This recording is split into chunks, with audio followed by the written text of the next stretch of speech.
Hi, it's Ted Ritzer, the host of the Greening Government Webinar Speaker Series. And it's a collaboration between my department, Alberta Environment and Parks, the Alberta Climate Change Office, as well as the Municipal Climate Change Action Center.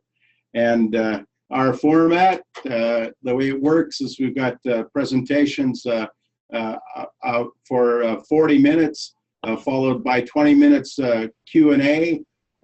You can pose questions through the online Q&A window. And today we're very fortunate to be joined by Dr. Cial Mellouli from Laval University. And it was interesting because I kind of tracked him down originally through, I think it was the State University of New York. They have kind of an effort in terms of looking at government and the way that government uses technology. And I originally saw a paper published there.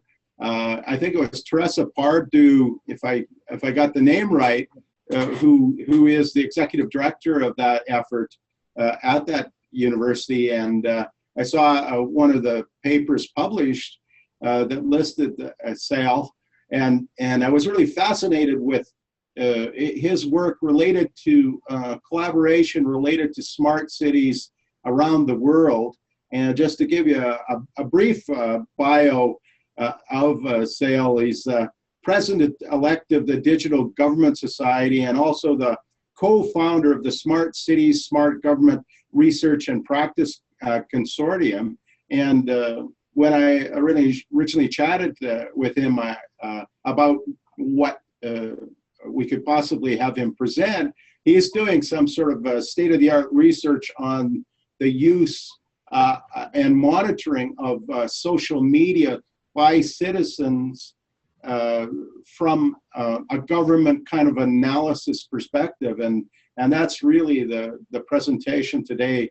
And we're so fortunate to be the recipient of the wisdom that you guys have gained, not just with your current research, but also the collaboration that you've done worldwide. So with no further ado, I'll turn it over to Cial. Thanks so much. Thank you, Ted, for the invitation. I'm really very happy and very proud to participate to this webinar and to share some of the research that we are conducting here at Laval University. And so just a brief bio. So I'm professor at the Department of Information Systems at Laval University. I'm a member of two research centers, which are the Research Center of Geomatic and the Inter-University Research Center on Enterprise Networks, Logistics, and Transportation. I'm also an associate member at the Research Center on Big Data here at Laval University. I worked a lot with colleagues around the world to put in place an international consortium about smart cities, smart government research and practice. And this is, I would like to take a few minutes to present this consortium, its members, and a little bit about the work that we're conducting in the consortium. So it is based at the Center for Technology in Government at the University of Albany, State University of New York. The idea is to bring people from around the world to tackle issues related to smart cities and smart government from both research and practice points of views. We think that the consortium can be a kind of melting point with ideas of ideas coming from both researchers and practitioners who can exchange their points of view and their experiences. We have about 30 members, if I'm not wrong, from around the world who are taking part to this research consortium from different universities and from different countries also. So we have 2, 4, 6, 8, and 10, 12, 14, 17 countries around the world who are with researchers from each country participating to this consortium. The consortium has each 3 months a regular meeting by Skype, by phone, to follow up on the different research that are taking place in these countries. But also we are present at different international conferences to have face-to-face meeting, and the next consortium meeting will be in 2 weeks in the 9th of March in India with Digital India. So we'll be attending the International Conference on Theory and Practice of Electronic Governance, which is the ICEGov conference, which will take place at in Delhi from 7 to 9 of March.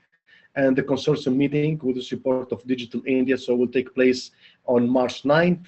So people who would like to join us in the consortium, who are close to the region at this time, they are welcome, and they can find all the information on the www.icegov.org. All the information is available on this website.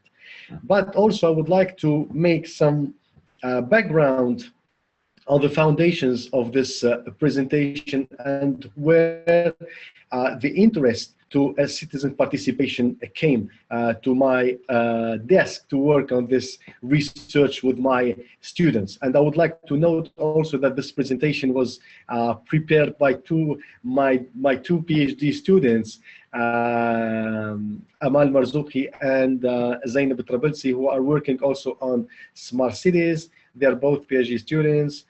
Amal is in, she's beginning her second year in her PhD, and Zainab she's starting her PhD. She's in the first semester for her PhD. So the idea raised from funding that we received from the Social Societies and Humanities Research Council of Canada in its international project funding at this period of time from 2010 to 2012. And the idea was to understand at that time the concept of smart cities. And we try to understand it not from a research point of view, but from a practical point of view. The idea is that when we look at the literature related to smart cities, it's not easy to find a unique definition of this concept. So we said if we need to build theoretical models for smart cities, we need first to understand what is smart cities and what are the main dimensions or components that we need to look at in order to define or to specify what a smart city is. So we tried to conduct a set of interviews in different cities, which are Quebec City, New York and Seattle, Mexico, Macau, and Shanghai. And the researchers in these different countries and cities met with cities officials to let them express themselves about what a smart city is. So the researchers haven't come up with a definition to see if it is true or false, but we came up with questions, with different questions to ask, what is a smart city from your point of view? And it was interesting that there are different point of views of what a smart city is, and it is very interesting also to find that the word technology when they were talking about smart city, and they were only saying that when if we do things differently and better than we did it before, for us it is a smart city. So, and they gave us different examples where technology have not been used, but things were done differently and things led to new results, new way of work, either introducing new governance model in the city. And for the city council, this was a smart city initiative.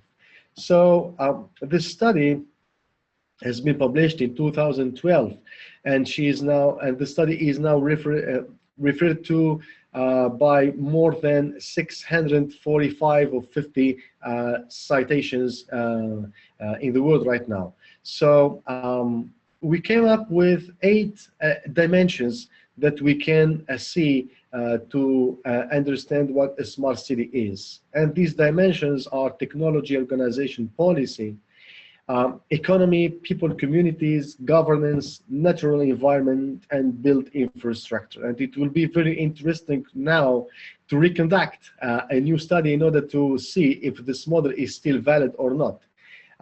The interviews were conducted in 2010 or 2011. In 2011, so it will be very interesting to see 6 years later if it is the same perception or not, as for to define or to perceive what a smart city is.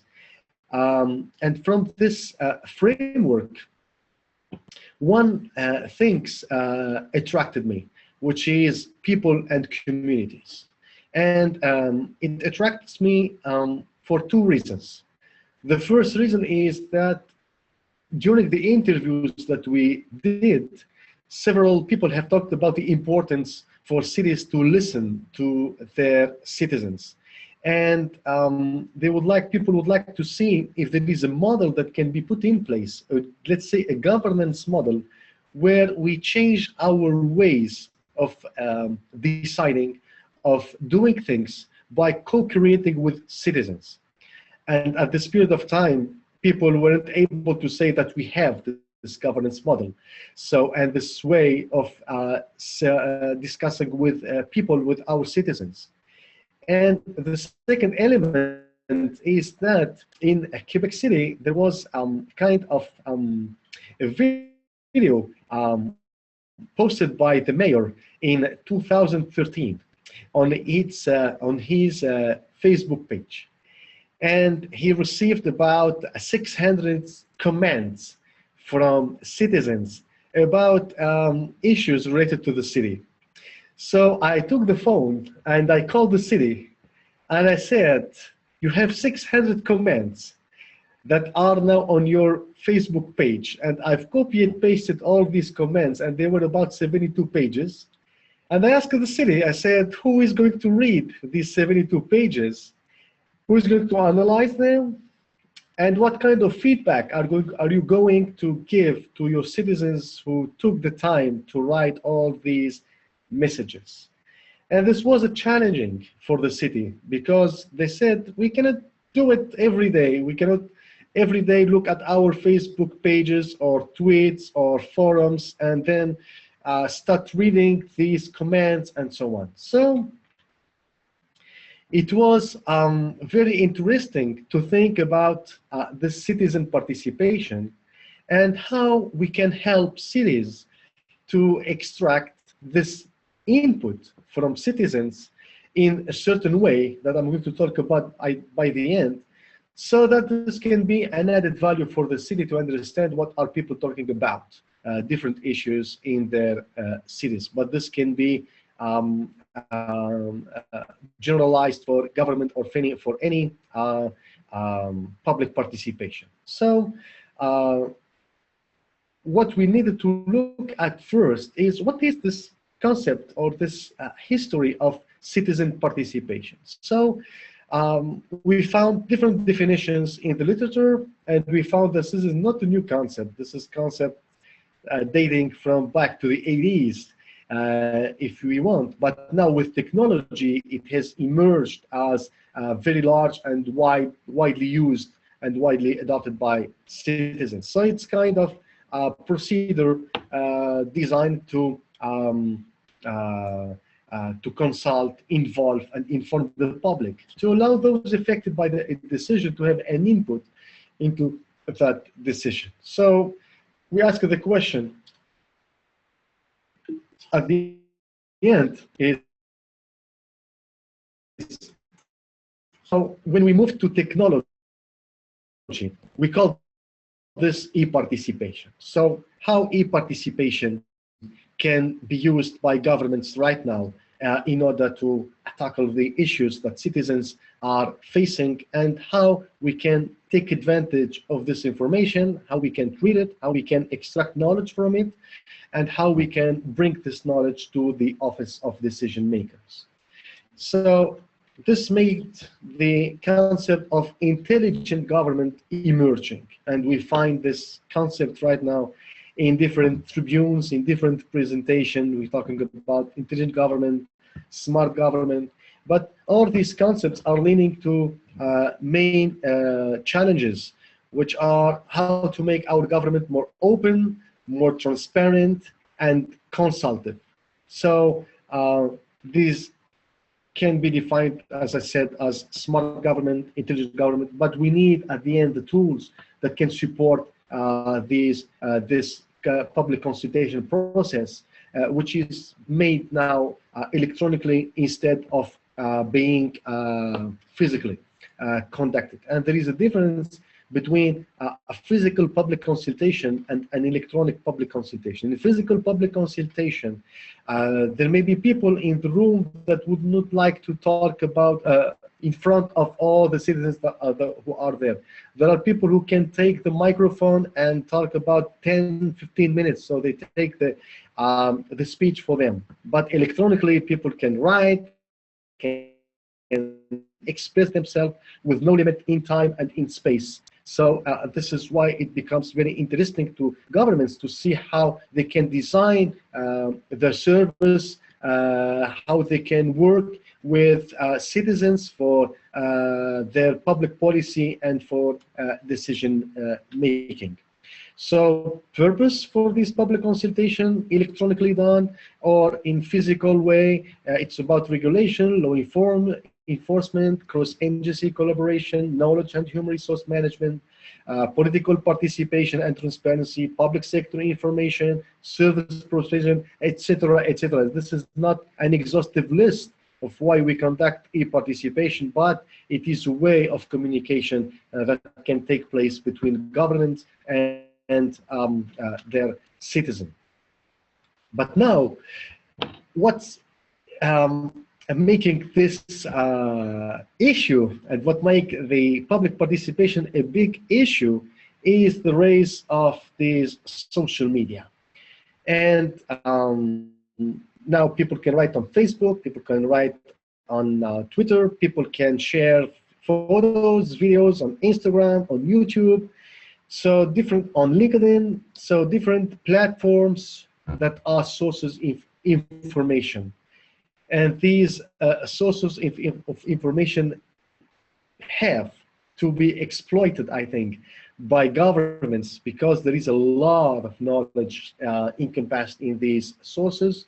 So we need tools, we need means, we need ways in order to extract and to use this knowledge. So what we found is we found that there are many publications. I will share just one example. For example, just one example. I know one page in Tunisia. Let's take this example because I worked on it. This is a paper that is under review right now, so I cannot share its results, but I can give some information about that.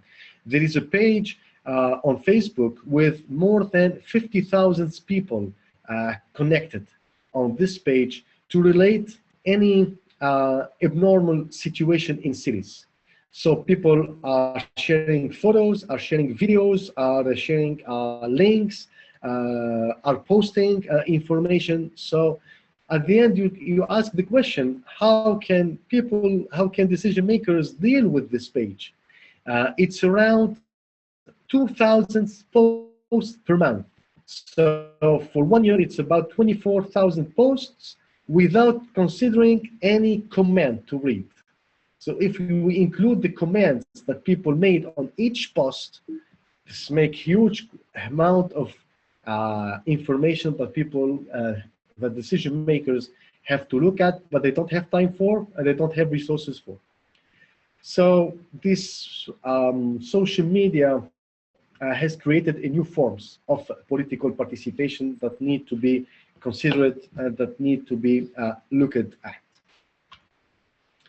So what we did first is that I asked one of my students, who is Amal, who participated in the development of this presentation, to look at the world, around the world, what's being done with regard to citizen participation. This is a practical point of view that can be a good input for a researcher starting her PhD. So we look at that, how the Australian government is doing, how they are present at different Twitters, on Facebook, and we look at why they did it, for example, to make policies and services more responsive to citizens. Have to extract some needs expressed by citizens in some dedicated platforms, on some or on tweets, or on, as posts on Facebook. So we need to collect this information and be more responsive to citizens' needs. We also look at the U.S. government, how they connect to large populations and remote groups. So this can be a very good idea for Canada in order to connect with remote groups. So how we can do it? The entire generation of voters and taxpayers now expect to communicate and conduct transactions via social media. We looked at Iceland and how they collect information from people, and how do officials also interact with citizens by regularly posting on YouTube and on Twitter. We look at also New Zealand, where there is a citizen participation is included and in legislation, and they developed a police act wiki for citizens to suggest the wording for a new act of parliament, and so on. So all these experiences show that governments around the world and at different levels,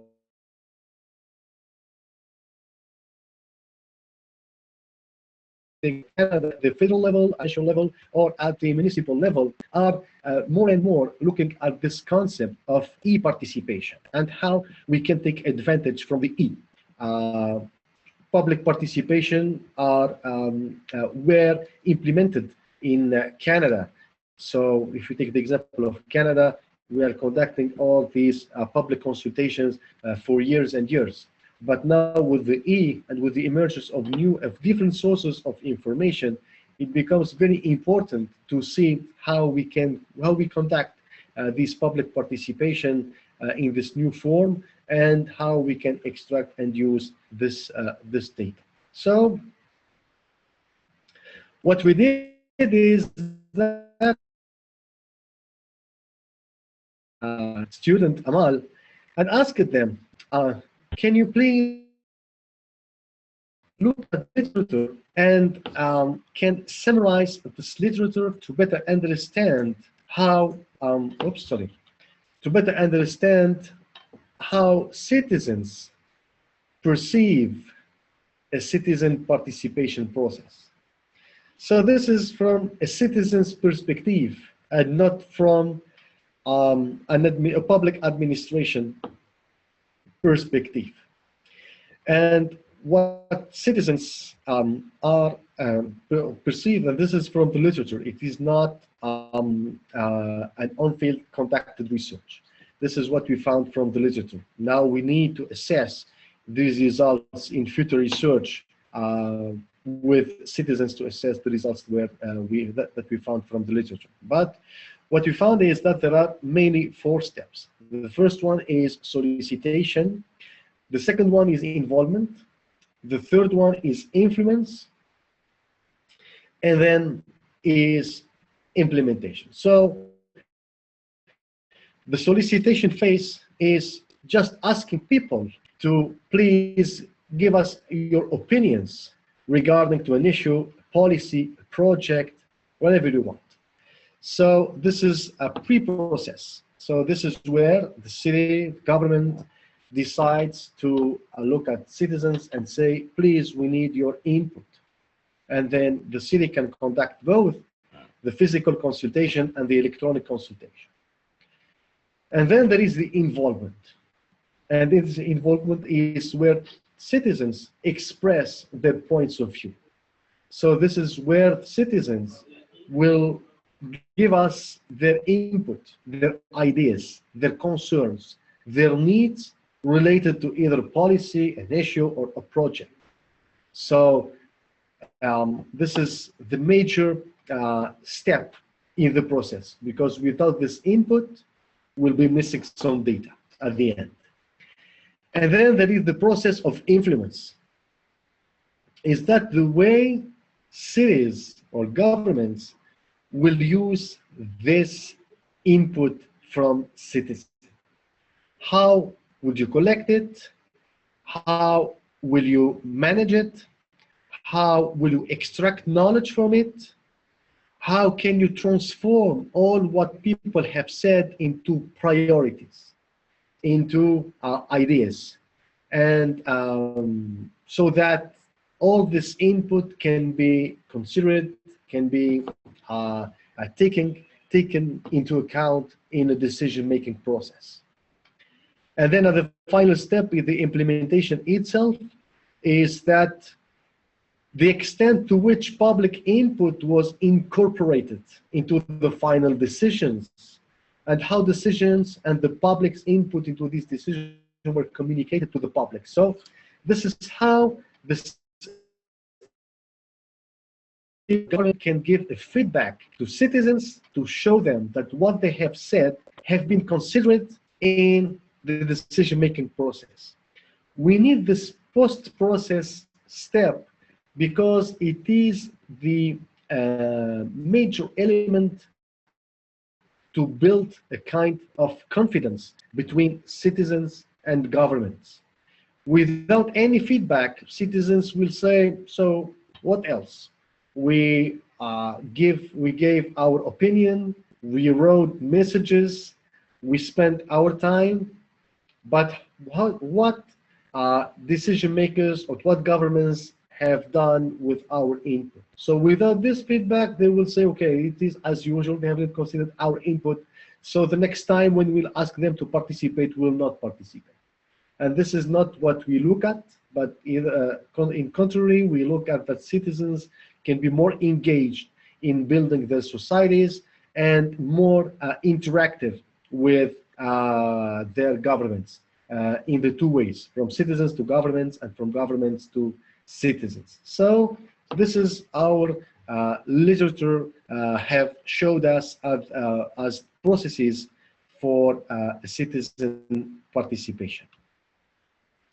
And then we conducted another literature review, because either you understand the process as it is very important to understand what are the issues that are faced in any public participation process, and mainly in e-participation processes. So another step with Amal, we tried to look at the literature to identify these issues, and we tried to classify these different issues related to e-participation. Because if we need to implement the 4 phases of our process that we previously presented, we need also that different issues that can hinder citizens from participating has to be tackled by governments in order to enhance citizens' participation. So both the process and the issues have to be looked at the same time in order to make the processes more efficient, and also to bring people to participate more and more, so that we can have a large input from citizens. And what we found is that the issues can be grouped in 6 categories: ethical issues, efficiency and cost effectiveness issues, political issues, quality issues, citizens issues, and technology issues. And we tried for each of these categories to identify certain parameters that need to be considered, so that if we intervene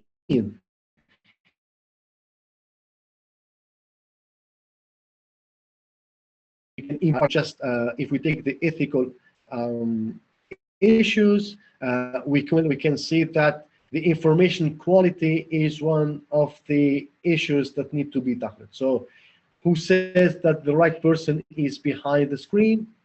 Who can attest that the information provided by the citizens is the right information?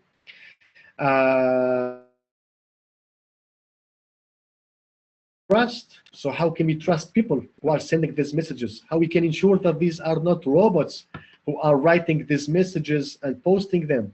How we can ensure that these are not lobbies behind citizens who are posting messages in order to bring the discussion in a certain way, not in another way. So all these issues need to be tackled in order to make the process itself transparent, trustful, so that citizens can be more and more engaged.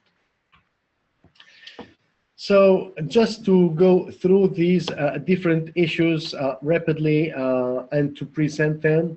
So the ethical issues is about transparency, trust, openness, information quality, about its usability of information, its accuracy,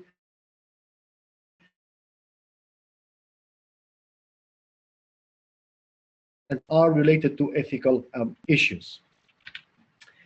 The efficiency is that how many time are we spending to conduct the public participation process, and mainly an e-participation process.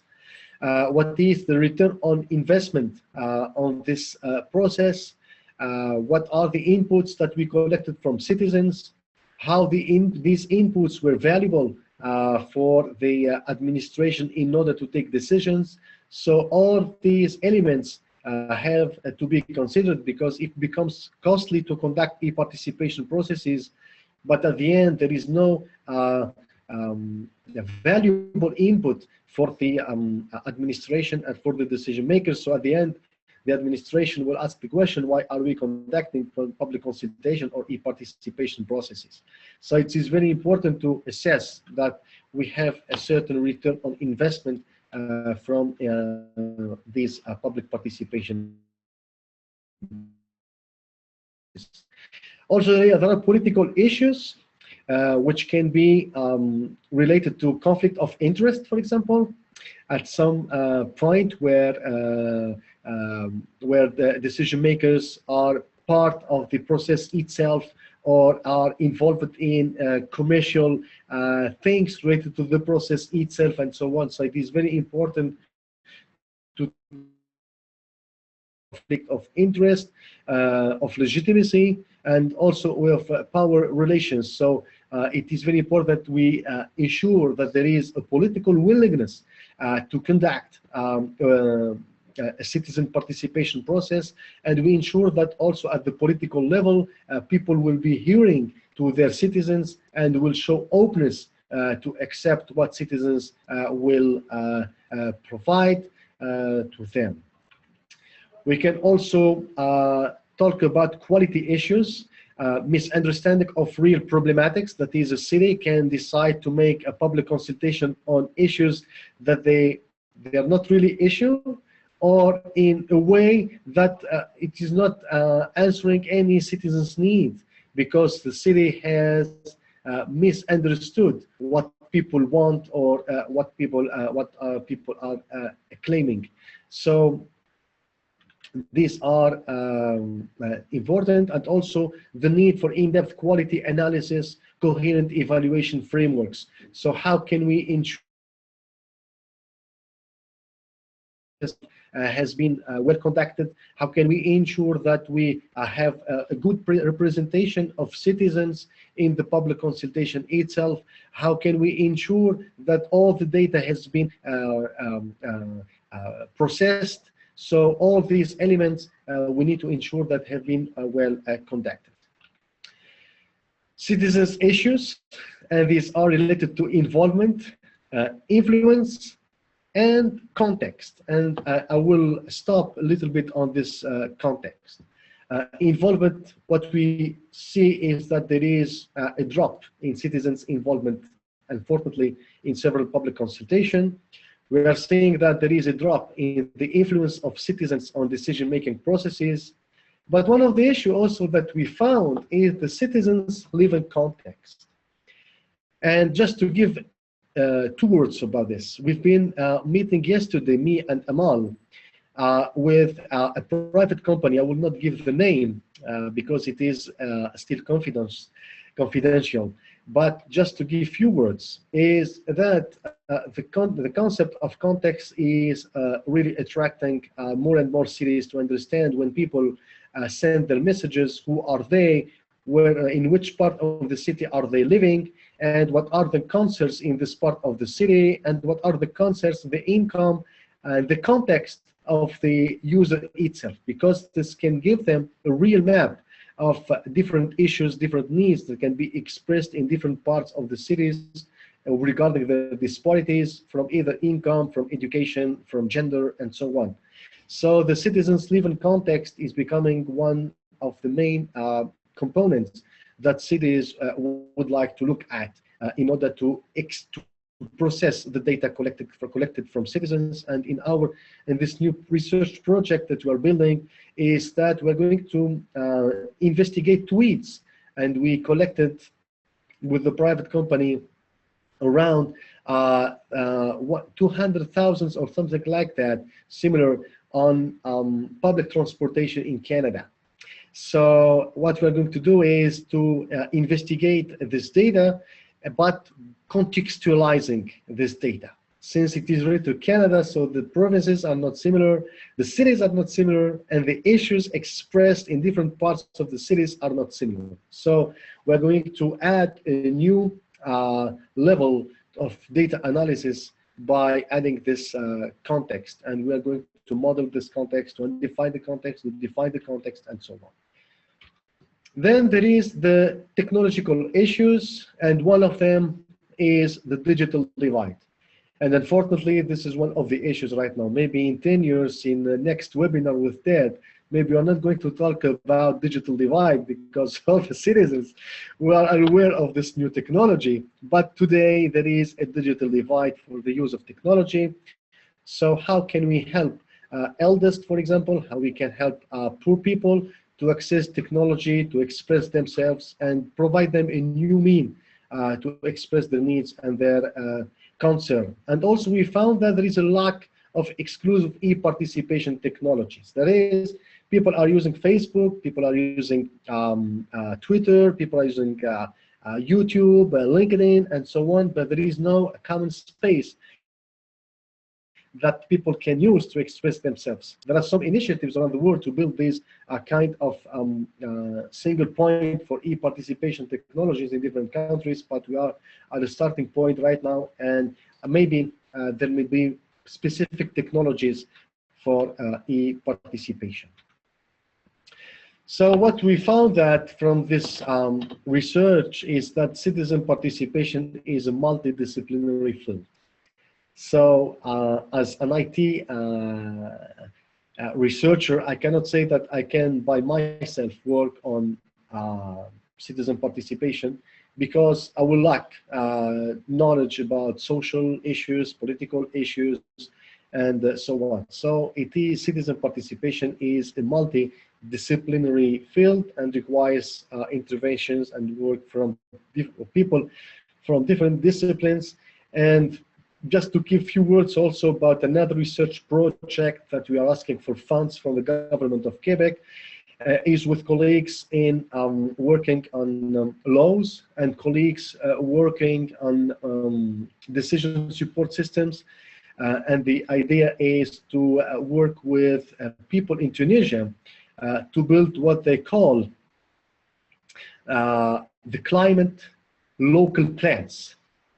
And they have built in Tunisia structures in different cities in order to discuss with citizens about their concerns related to climate change and what are the impacts of climate change on their cities and on their daily life. So what we are asking the governments of Quebec to fund is how we can help the Tunisian government to use this knowledge, to extract the knowledge, to use the knowledge, and to bring this knowledge to decision makers. So, as I said, it is a multidisciplinary field. So working on this, I hope that will get fund for this. So it is with colleagues in laws and colleagues in the decision support system and so on. So this is one of our main focus right now. But one of the things that we are working on with my students also is to build a tool for citizens participation. I'm going to give a few words about this tool. So what we found is that this is part of the work of Zineb. This is my second PhD student. And so what we need is to build something from that can extract the knowledge that citizens have posted, and then it can be used by decision makers. And for our case, we worked with an NGO here in Quebec called votepour.ca. Vote Pour. Pour, it's written POUR.ca. So this is an NGO who contacts on behalf of the city some public consultation, some consultation on its platform. And then we met them, and we said, how can we help you to extract and process this data and bring this data to the city? So we get the funding from the Canadian Internet Registration Authority, CIRA, and in this work we are developing a plugin for votepour.ca in order to extract and process the knowledge that they collected from the citizens. And for this particular project, I will just jump to this example. One citizens, it is a research, it is an e-consultation about rebuilding a street in one of the parts of Quebec City, which is called Limoilou. So, and more specifically, Saint-Roch. So what they did is that we need to rebuild the street. So what is your opinion? And they received around 700 posts from citizens. And then we said, what can we do with these 700 posts? So we took them, and then we developed a kind of tool. And then I'm going to explain and to give an overview of this tool. So just for this comment, the guy is saying, we found that the cultural and community life is not reflected in this urban area. So we found that the streets are very narrow, and we are not able to work as we want to work, and there are a lot of cars, either in winter or in summer, and all the activities are also in the, let's say, small streets in the surrounding area. So we think that building a new public space in Saint-Roch can be a very good environment so that we can have arts,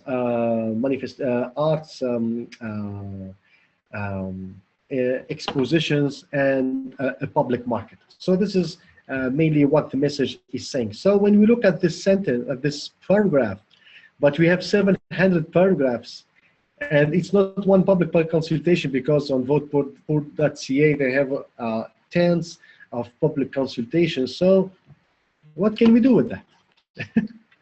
So we have not rebuilt the wheel, as we say. So we used a technique that is based on the literature, but we improved this existing technique. And right now we have also a paper which is under review right now about the solution, about the application itself that I'm going to present right now. So we used a technique called latent semantic analysis. It is available. I provided the reference at the end of this presentation, so you can look at this technique. So I'm not going to go in depth about the mathematical formulation.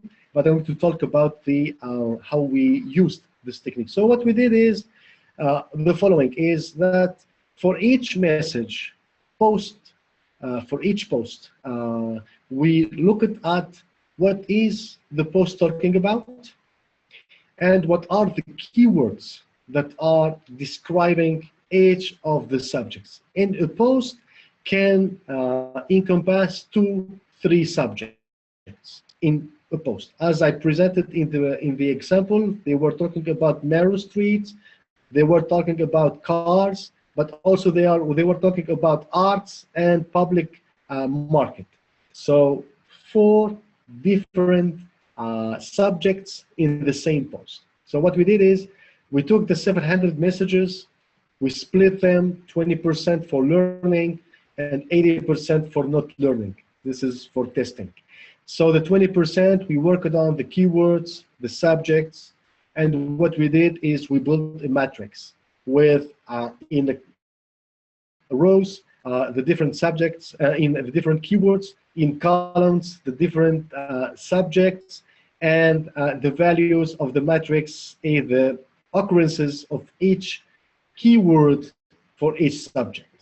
And then, for example, we have social, economy, culture, civic, urbanism, safety, and environment as subjects and as keywords, but this is not an exhaustive list of the keywords, but just for example: meeting, belonging, proximity, trading, public market, tourism, dynamic, art, express, participate, proximity, building, urbanism, pedestrian, traffic, warm.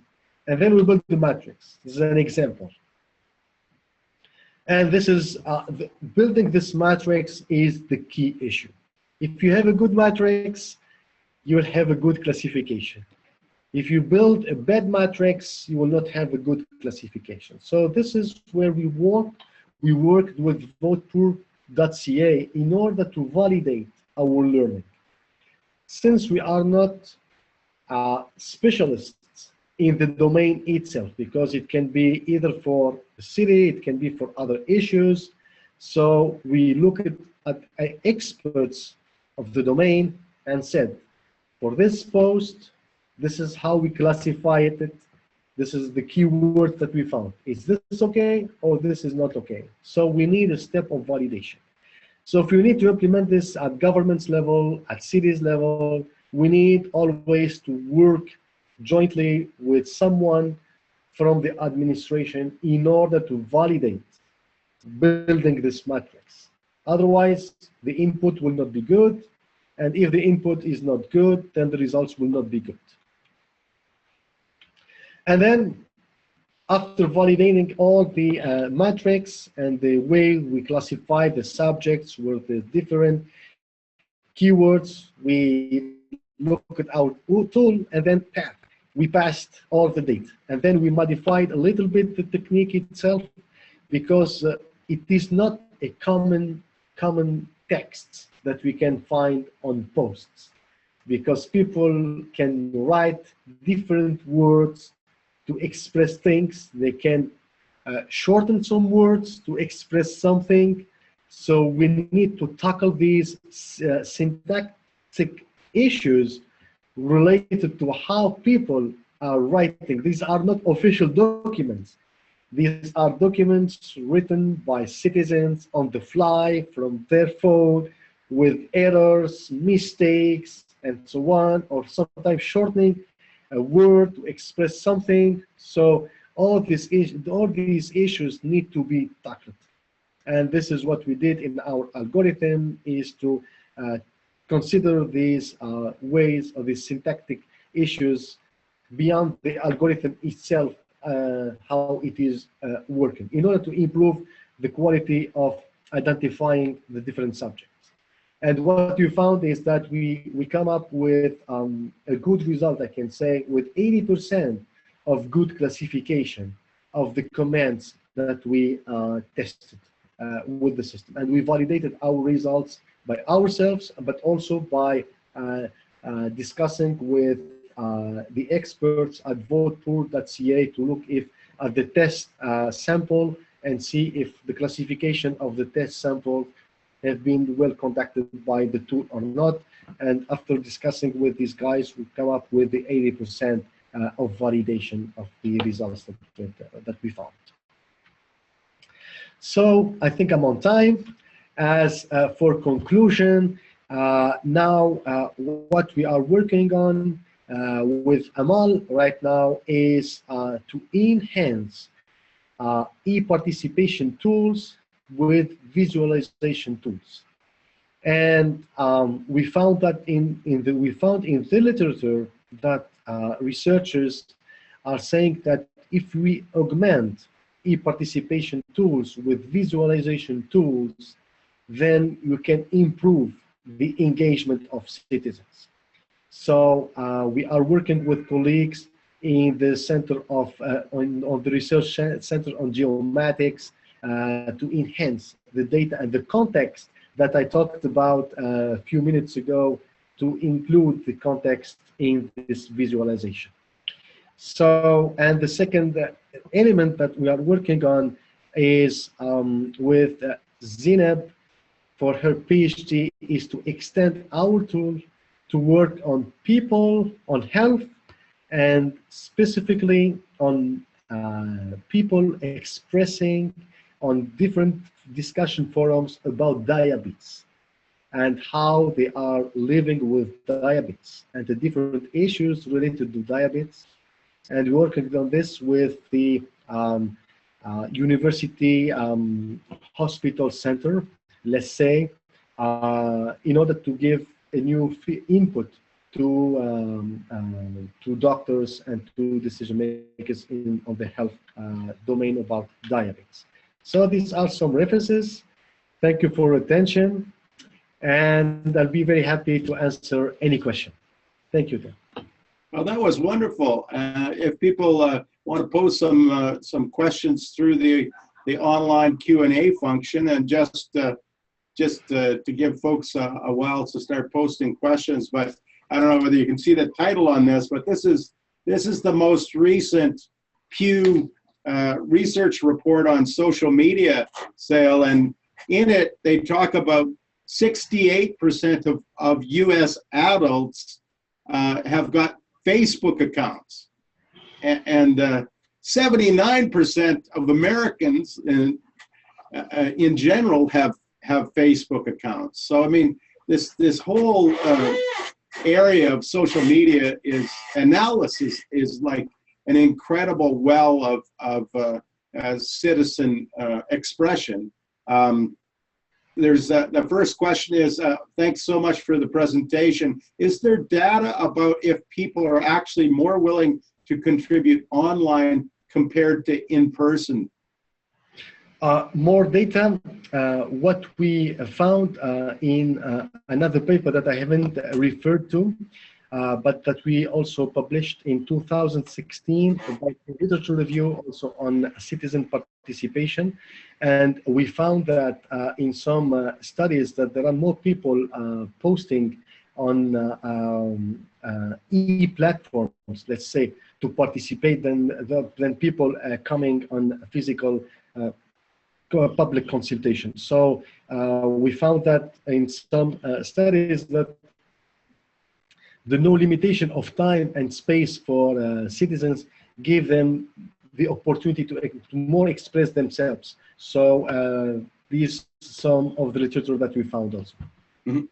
Well, and of course, the whole idea of this speaker series is about, kind of reducing our carbon footprint and growing our green economy. So instead of civil servants traveling throughout the province to have face-to-face conversations, you can start to analyze what people are expressing through social media in those mediums. When you've got 68% of all US adults already have a Facebook account, I mean, that's this incredible well of comments that, what you just talked about, cial, in terms of analyzing that from a kind of a comprehensive perspective. But the other thing too that I'm sure that you guys are considering is this whole, how do you weed out sort of the trolls and the folks that may not even be from our specific jurisdiction? I mean, the folks from Seattle who are commenting about Edmonton, for example, if there are such folks, for whatever reason, you know, a lobbying effort based on a non-resident kind of trying to game the system. And this is a very interesting point that you are raising, and this is why I was saying that the context right now is becoming very interesting, because if there is a comment from a person from Seattle about what being done in Edmonton, first we can see why Seattle are writing. So we can say no, they are not from Canada, they are not from Edmonton, so we are not going to consider their voices. Or we can say, no, listen, there is a pipeline that can go from Edmonton to Seattle. And this is very interesting because something may happen in the US with regard to what people are saying in this right now. So we can leverage a new level of analyzing data. And this is why the context is becoming very, very important to consider when processing data on this on e-participation platforms. Oh, that's excellent. Another question that's come in is, how do political campaigns on social media compare to door knocking? Is there perhaps some measure of equivalency between some number of shares or posts compared to knocking on a door? So, just to be sure that I have well understood the question, can you please repeat it then? Excuse me. Oh, certainly. How do political campaigns on social media compared to door knocking? So I guess what they're asking is, you know, face-to-face political versus social media. Yeah, and we saw this in the recent elections, either in Canada or the US.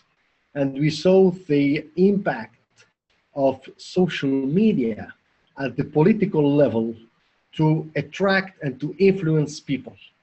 And I cannot compare, as I am now, between using social media at the political level compared to door, because I haven't conducted any research study on this area. But in my experience and on my perspective, the impact of social media from political point of view is being more and more, let's say, bigger, important, but I cannot say that it is better than knocking on the doors to talk to citizens. I cannot say this because I don't have any scientific data to compare these two ways of working. Yeah, well, I guess I think it's safe to say that the new norm is the use of social media. Because if you get 68% of all adults in the US, I mean, that's an incredible figure, at least to me. So, I mean, if we aren't tapping that, I think that's kind of foolish from a responsible government perspective. Yeah, I totally agree with you, because we are seeing right now the presence of all politicians on social media, on Twitter, on Instagram, having their own YouTube channels and on their own LinkedIn pages and so on. So it is a new way.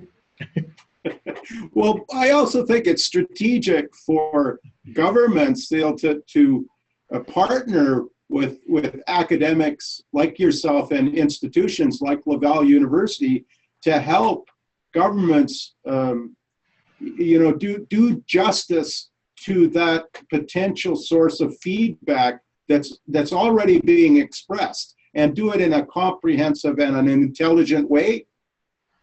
Yep, I think so, because researchers can bring a fresh point of view on what governments are doing with scientific evidence that governments need in order to improve their ways of working or their ways of functioning. So I think that cooperation between governments and universities to imagine, to build new solutions, new ways of thinking. And I was talking about the project with the private company with Quebec City, you know, to contextualize the information, how contextualize the information, because the officials are needing this information. I was talking about the project with the university hospital let's say, about diabetes, because they need this input from people who are suffering from diabetes. I was talking about the project with the Tunisian government, how to extract, how to use data they're collecting for building their local climate plans. So all with people from universities, we can bring the scientific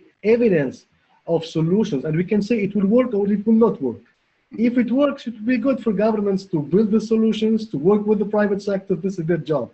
But we can say also that it will not work because it is not easy to do it, and this is why. So we are able to explain the reasons for or cons. Well, okay, another question that's come in. Social media has also been seen to create societal divides since content is catered to individuals. It often reinforces rather than reduces bias. Who and how should we address the polarization issue? And to a certain extent, this you had mentioned, I think, the digital divide. So. Yeah. And I'm always saying to my students that social media input is not always the right input. It gives us only an idea, because we never know who's behind his keyboard. We never know who's writing. We never know under which influence is writing. And so this makes a bias on the data that we're collecting from social media. But anyway, we can have 700 people who posted the message. Maybe from these 700 persons, there is 20, 40, 45 persons that are not, that have not, let's say, trusting data, let's say, because they influence it or something like that. But we have the 650 other persons who posted the trustful data. So anyway, at the end, there is a balance between the trustful data and the not trustful data. But at the end also, it is not representative of the society. So we need to complement other means in order to reach all the society, in order to say, really, we are working with the right data.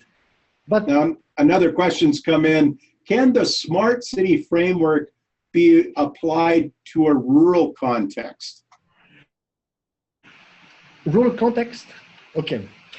The framework, as it was built from data collected from not rural areas.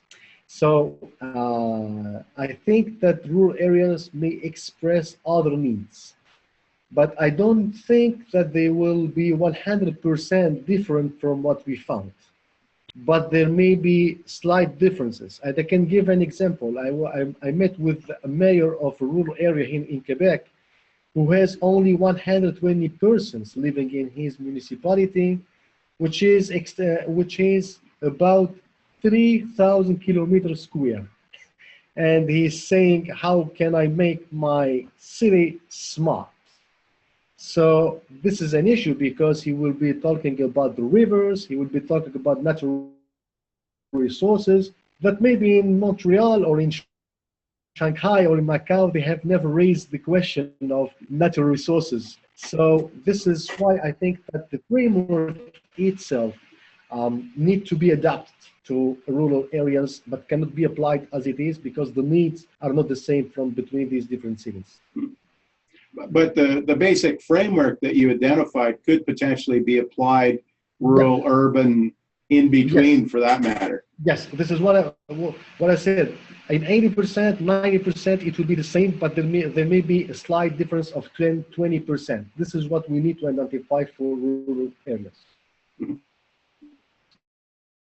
Well, this has been wonderful, cial. I mean, this is the new norm, right? I mean, with what you're finding and you know, an analysis like the Pew report, it's the new norm, and we have to respond to you know, the medium that our citizens are using, right? Yeah, I totally agree with you, because we are living this shift in the way that people are using the technology, the way that people are using the social media, and we're going to talk about real-time social media, real-time interactions between governments and citizens. Well, this has been a wonderful presentation. I'm so happy with it, and great questions posed by our audience. And just wanted to, end the presentation, Cial, and thank you so much for participating. And we will post this to our partner YouTube channel, so folks can find the presentation by searching within YouTube for MCCAC. Again, thanks so much for a wonderful presentation. Thank you, Ted, for the invitation. I was very happy to participate to these webinars from the government of Alberta. And I hope that, and I would like to thank you also people who followed us and asked their questions. I remain open also to answer any questions that can be sent me by email, either when people will listen to the presentation on YouTube. And I hope that will be future presentations and meeting.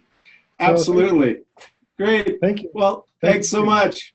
Bye now. Thank you. Bye-bye.